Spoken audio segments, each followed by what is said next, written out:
We have a first look tonight at the birthday message to convicted sex offender Jeffrey Epstein, apparently signed by President Donald Trump. Now, Trump, for his part, has denied writing the letter or creating the drawing, which appears to show the outline of a woman's body. Democrats in the House Oversight Committee released that letter today. Now, it's part of the first batch of documents turned over by the Epstein's estate. So let's bring in CBS News reporter Taurean Small. Taurean, how is the White House responding to the release of this letter?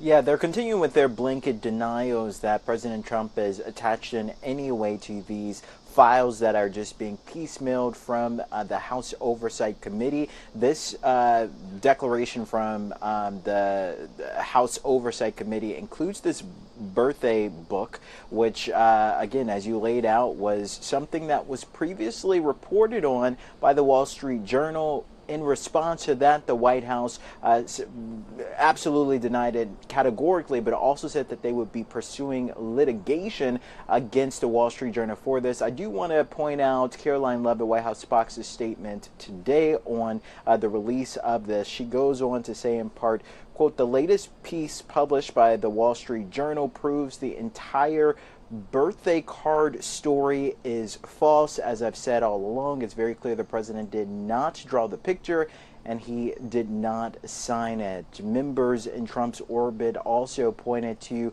the calligraphy of it all, saying that the president's penmanship doesn't quite match up with the signature on this card.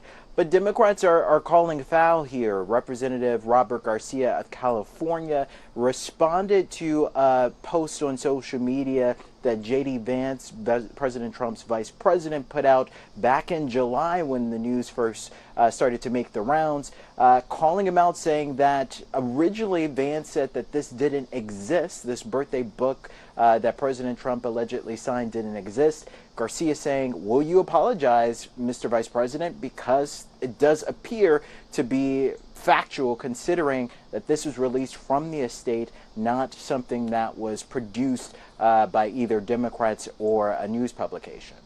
Taurean, do you know what else the House panel obtained from Epstein's estate? Yeah, they're looking into any materials that were involved in his investigation. So anything involving his will, any agreements that he made with prosecution, really the gamut they're looking to scrub through as part of their investigation. I think what's curious about this entire thing, though, is concurrently there's still this bipartisan bloc of lawmakers in the House that are looking to force the full release of everything. This has been the frustration of members like Thomas Massey, the Republican from Kentucky, who alleges that the Trump administration and Republican leadership are piecemealing this information, not really laying out exactly all the information pertinent to this investigation. They're still looking to go forward with a discharge petition that would compel the full release of this, but it's unclear if there would be enough votes for that to actually happen. Taurean Small, thank you so much.